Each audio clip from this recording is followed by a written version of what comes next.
Just tapping it gives Hullendorfer his 6,000th career win. He told me that he was going to get the 6,000. He did what he said he was going to do. And so you think will win the Champion Stakes and his 8th Group 1. Does he still act like a champ in the barn right now? Absolutely. He knows who he is. Big drama, well on his way back. I'd said earlier this year she might be the very best horse we've ever hung a bridle on. And it will be Have de Grace. I've never seen more people excited about a horse not winning a race. We're just deliriously happy. From the mountain to Maryland and almost every track in between, he's a win machine. Rapid Redux, 16 incredible wins in a row. He's back at his game. I think 7/8 is all Jackson Bend. Jackson Bend has found a home as a Grade 1 sprinter.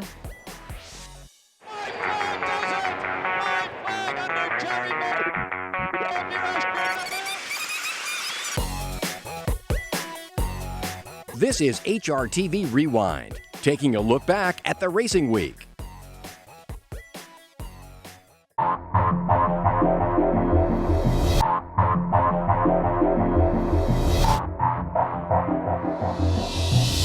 She is indeed Rachel Alexandra the Great. Have de Grace is romping by 2 1/4. Saez is not asking for anything.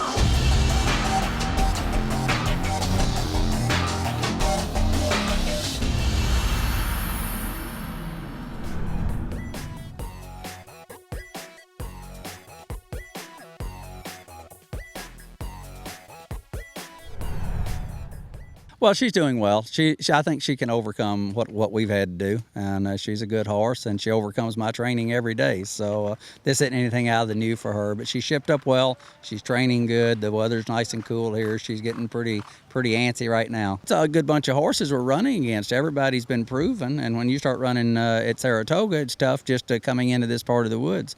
But we feel like she's got a very legitimate shot, and apparently everybody else does. It's made her 8-5. Her numbers fit. We all just match her up with about everything. I'd said earlier this year she might be the very best horse we've ever hung a bridle on. And right now we feel like she's got that possibility. You know, we have been very fortunate. We've trained a couple of champions, and they were very good. But this filly here she ranks right with anything I've ever put a bridle on. She's very nice. She's a very intelligent filly, and she likes attention. So whenever we're out and people are milling around her, and she likes being the center of attention. So yeah, she's just a lovely filly to be around. And the field turns for home. It is still Roll holding on. Have de Grace is full out, and those two in a battle as they enter the final furlong now. In behind them, flat out is third, and the filly is in front. It is Have de Grace. Flat out with the final try coming down to the finish, and it will be Have de Grace. In the spirit of Rachel Alexandra, winning the Woodward here by a length over Flat Out. Roll the pacemaker was third. The final time was 1 minute, 49 seconds flat. The filly did it. As soon as I got to the backside in convocation, got out of that spot. He's going to have to go to the presentation. She found herself in a beautiful, I mean, she had a great stride on her, very relaxed. I know. As soon as I started pressing, which was kind of early around the 3-8 pole, she just kept coming for me, and I never really let out. Did she feel the Flat Out coming? And could she tell? You know what? I could feel him, and I could also hear Alex kind of encouraging his horse, kind of yelling some, but she wasn't really about to give up at all. Probably, if I can talk Larry into it, the Beldame, but he'll call the shot. Okay. The biggest statement did you make today? I think she made the statement that we were hoping that she would make. We gave her a chance to show how good she was. I mean, she deserved the chance to show it, and she showed it today. Is she the best racehorse in the nation? Oh, that's yours. I don't know. I know she's one of the best, but I think between now and the Breeders' Cup, we'll find out who's the best.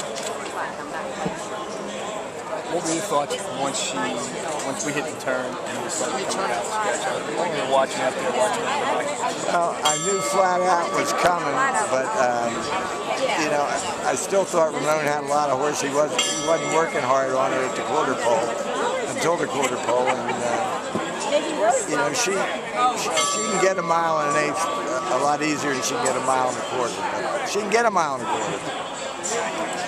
She was a no short the last time.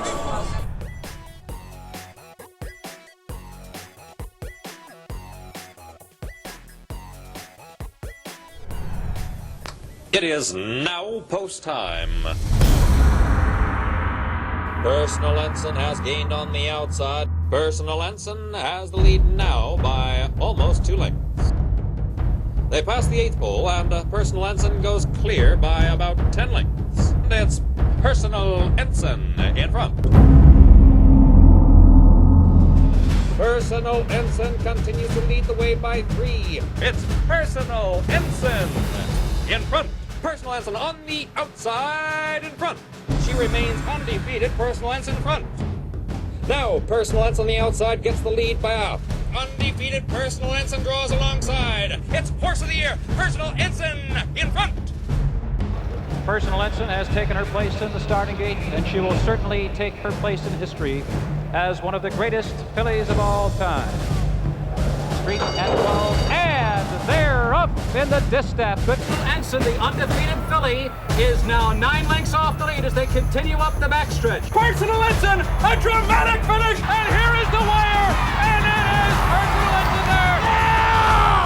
Yeah! At the 16th pole, it looked like Personal Ensign was facing her first defeat, but in those final 110 courageous yards, she certainly proved herself a champion this afternoon. On the outside, 'tis Miss Sue, but As the Moon is wandering to the outside in the 10th and final furlong here. Pash Attack fights on the inside, followed by 'tis Miss Sue, but they're coming down to the finish.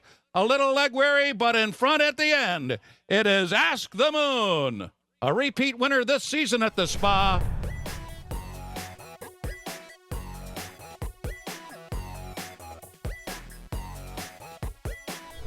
I just think Jackson Ben was crying out for the cutback. 7/8 is probably his best distance, a 1-turn mile. He got a beautiful ride and a beautiful trip last time under Corey Nakatani. And you know what? I see him getting a very similar trip. There's enough speed in here. He's already drawn inside. He seems to run well inside. And I think this horse has finally found his niche. They got away from trying to stretch him out. And the only reason he ran well stretching out before is just because he's a good horse and he tries hard. But he's back at his game. I think 7/8 is all Jackson Ben. Jackson Ben comes on through, and Jersey Town there on the outside, and it's Jackson Ben into the breach and away with the lead. On the outside is Jersey Town second. Under the line, Jackson Ben has found a home as a Grade 1 sprinter.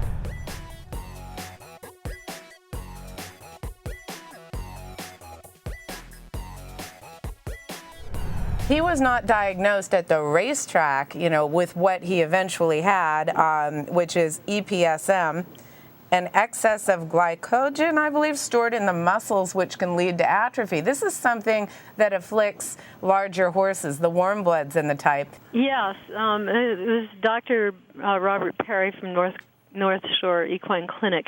And one of the reasons I'm really happy about this interview and happy about the press before his race on the 20th was because I wanted to get the word out there that racehorses can have it. And if anybody else goes undiagnosed, first of all, they can become lame, so it literally saves their life. It was total serendipity that horse at that barn on that day with that vet, and it saved his life and hopefully restarts his career. It looks like it should. I've never seen more people excited about a horse not winning a race. What was going through your head? I think I'm so glad to have it behind me because I was so anxious about the whole thing. But we're just deliriously happy and happy with his effort. He obviously needed a race, too. Some people might have said that he should be fresh after that kind of a layoff, but it was pretty thrilling. It was incredibly thrilling for me. You're watching HRTV Rewind with a week of racing to recap. They're coming down to the finish, and it's going to be a huge upset. 40-1 on the wire. Of all ponies scores in the Classic. He wins by a half a dozen lengths. About getting this horse ready, Phil. Quick comment. It was easy. He's a nice horse. That makes it easy.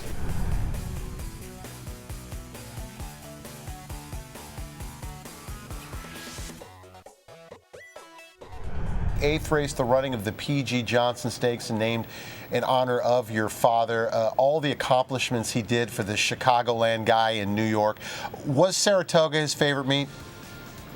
Yes, he always enjoyed Saratoga. He had been coming here since 1963, and he actually has an unbelievable stat right up to the time of his death in 2004. I think for every year that he'd been up here, he had won at least one race. And, yeah, there he is now. I love how every time we show this shot, we have my ex-husband in the background. We need to get a stop.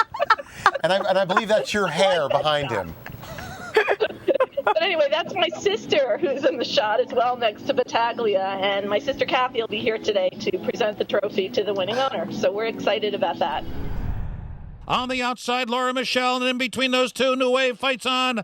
And it is New Wave and a Laura Michelle. A Laura Michelle up for the lead. New Wave giving way late to a Laura Michelle who kicks away in the final 16th. New Wave second, Bourbon Street Girl third. And put the babies down.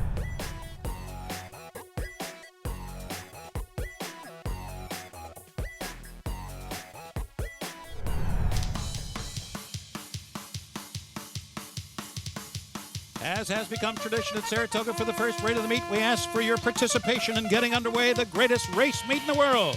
The Skylar Bell goes to Georgie's Angel. It's tricky, surges past Plum Pretty to win a thriller. There will be no upset in this Sanford. Overdriven wins by 4. And Winter Memories is running an absolutely spectacular race.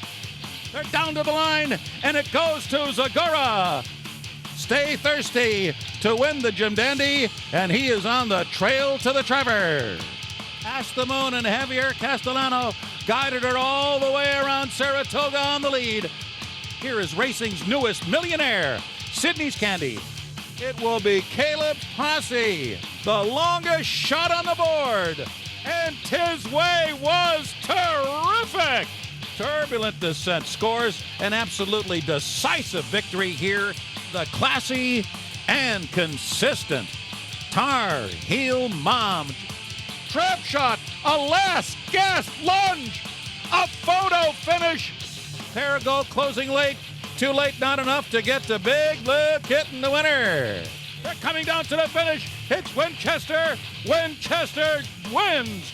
And on the wire, it is my Miss Aurelia. Union Rags, just a 2-year-old, frolicking in the mud. And Royal Delta goes on to win the Alabama. Hungry Island comes up to get the lead. It is Hungry Island on the wire by 2.5 lengths. Get Stormy Boots ahead, Barishnikov. It is Touralaire. Under the wire, it's Deveron going away. Stay Thirsty, Rattlesnake Bridge chasing him home, but the Travers goes to Stay Thirsty.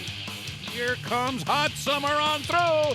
It's close, and it goes to Hot Summer. It's going to be a photo finish in the King's Bishop that is too close to call. Hilda's Passion just runs away from them all. But they're coming down to the finish. A little leg weary, but in front at the end. As they come down to the line, State of Play. Under the line, Jackson Bend has found a home as a Grade 1 spinner. Coming down to the finish, and it will be Hob the Grace. Brilliant speed to do it here by 2.5 lengths. Judy the Beauty and Grace Hall, and it is Grace Hall. You're watching HRTV Rewind, taking a look back at the racing week. At the 8th pole, and just tapping it, looks to be in complete control. She's 4 in front from Planet Janet, Lucky High. Nancy's Modivore, Ace Mokono Whip comes on, but just tapping it gives Hollendorfer his 6,000th career win.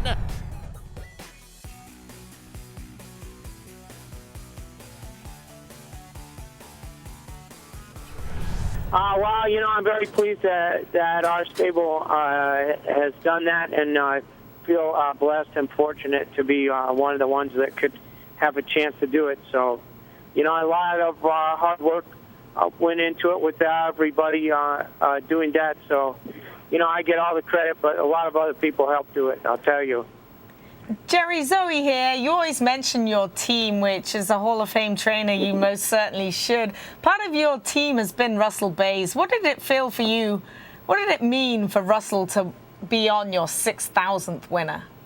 Well, we work together very closely, and he always comes every day and works horses for me, and so we work well together. And he told me when I was out at Golden Gate last week, he told me that he was going to get the 6,000th, and then that he wanted to. So I told him I wished I didn't have to wait that long. But anyway, he did what he said he was going to do.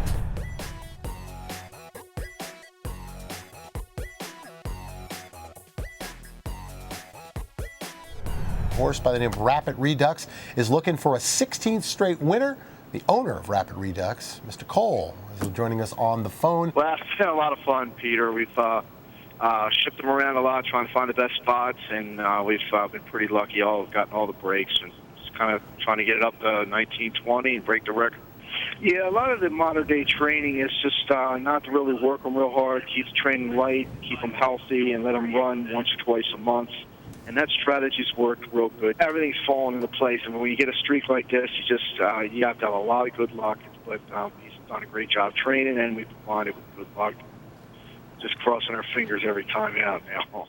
And Rapid Redux rolls home. It opens up 7 on Ham and Ernie and Albrecht. From Penn to Parks, from the mountain to Maryland, and almost every track in between, he's a win machine. Rapid Redux, 16 incredible wins in a row.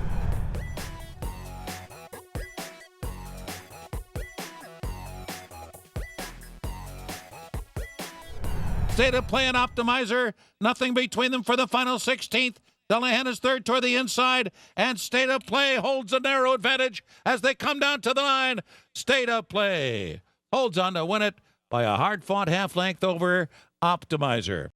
Racing now towards the final furlong, and So You Think strongly pressed by the filly on the near side, Snow Fairy. They're going neck and neck inside the last 200. So You Think on the far side, calling on all his reserves. Snow Fairy on the near side. They're running up towards the finish, and So You Think will win the Champion Stakes and his 8th Group 1. Twirling Candy in the centre. Acclamation Red Cap. Game on Duda, shortening stride. He's not finding me, coming down to 2. Acclamation and Twirling Candy on the outside. Twirling Candy under a perfect hand ride. Acclamation's battling on. Acclamation, Twirling Candy, Acclamation, and Pat Valenzuela won the Pacific Classic by a head. I understand you're not nominated, though, for the Breeders' Cup. Did you have a chat about this? Yeah, that's kind of misleading. You win it and you're in it. We won it and we're not in it. Well, would you supplement? He's not a nominated horse, so we still have to consider putting up a lot of money. He's not really in it yet until the Johnstons put up some more money. and I don't know if they'll do that. Really? A lot of money. Interesting. That's a lot of money. You may still use the opportunity to have the free entry into the race. You would still get the free entry into the race and the $10,000 domestic travel allowance if you want to go into another race, if you can get in.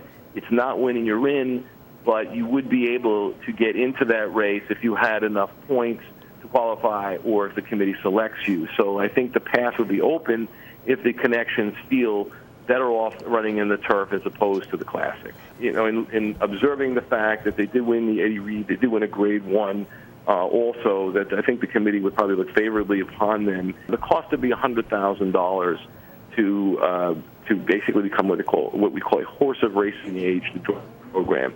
At that time, should they want to run in the turf, basically they would also have a $10,000 travel allowance to come to Churchill, so the cost would be $90,000 to start in the turf if that's the way they wanted to go.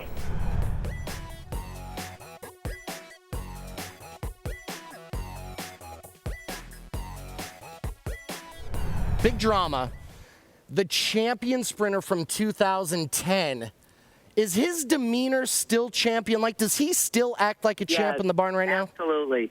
He knows who he is. He needed the time off, did him a world of good. He's doing super. Can you explain to us again why he needed the time off? He's been off for more than 7 months. That last race was a very fast race. He runs 120 barn number. He runs a -3 on the Ragusan sheets. He just needed some time. And I think a lot of times we rush these horses back, and they just don't.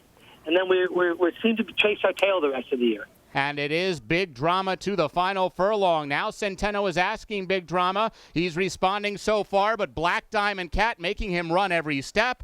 Big Drama too classy for Black Diamond Cat, and Big Drama well on his way back. Big Drama eased down at the wire. He won by over 2.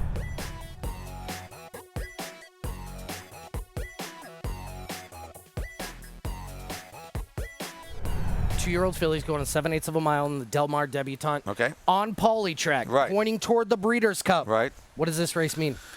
In terms of the Breeders' Cup, probably nothing. It's apples and oranges. Synthetic, especially the poly at Del Mar, which is like no other poly I know of.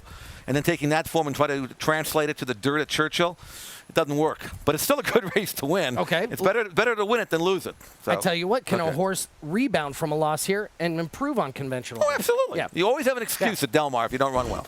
Always got an excuse when my selections run bad. Cue camera, Siegel, give me a winner. Like we miss Frankie. I really like this filly in the Del Mar Debutante. I like the fact that she's going to go 7/8 of a mile where some of the other contenders might not get that trip. She can sit back. She can blast home. She's trained well. Bejarano knows her well now after having ridden her in her maiden win. Beautiful filly, and I just think she's the goods. It's a very good race. Aaron's pick, Silent Saga's got a good chance as well. But I think we miss Frankie proved superior in the final furlong.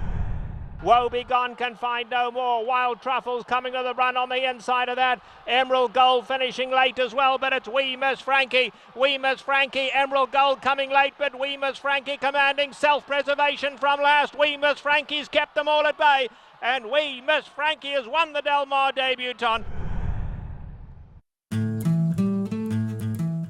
It's 5 a.m., far too early to be up, but welcome to Del Mar. When you're the big horse, you're in the first stall, number 1. Why are you so mean? Some early morning love by Pete before he goes out. I wonder if he uses these on his head. That is an outstretched leg, you see, of the undefeated Majestic City. Here he comes. Big boy. How you feeling, David? Excellent. Ready. Ready for a big work. MC having his usual schooling session prior to his workout. I think you'll like this racetrack. I think you'll like the dirt. I think you'll like the grass. He likes everything. I think he likes everything. He likes to run. After breaking off about 3.5 lengths behind his workmate and finishing up at the finish line. Nice and relaxed coming back off the track. You pleased with the work? Very pleased. I was very happy with it. It was just what we wanted. That's all for Rewind this week. Here's a look at what's coming up next week on HRTV.